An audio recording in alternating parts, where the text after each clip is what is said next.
Sudarlun operasi bersama antara Badan Narkotika Nasional, Polda Aceh, Bea Cukai, serta tim terkait pada Jumat lalu di Pantun Labu, Aceh Utara berhasil mengamankan 40 kg sabu-sabu.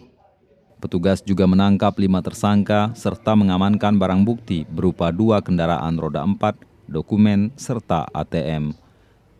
Dalam konferensi pers Minggu di Mapolres Aceh Tamiang, Deputi Pemberantasan BNN Pusat, Irjen Arman Depari menyebut sabu-sabu itu dipasok dari Malaysia melalui jalur tikus, yakni sejumlah pelabuhan ilegal di pesisir pantai timur Aceh. Kepada pihak otoritas di sana untuk ditindaklanjuti.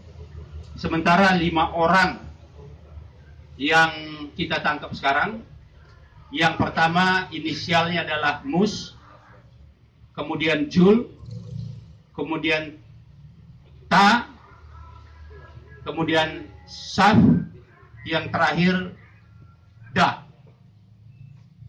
Nama yang terakhir ini adalah pemiliknya, kemudian TAJ adalah transporternya yang mempunyai perahu atau kapal. Semua sabu-sabu ini disebut BNN berasal dari sindikat yang ada di Malaysia dan sudah ditembak mati saat akan memasok sabu-sabu mulai dari jalur darat di Kalimantan. BNN sendiri menyebut wilayah Timur Aceh sebagai salah satu daerah rawan keluar masuk narkoba yang kemudian didistribusikan ke daerah lain di Indonesia.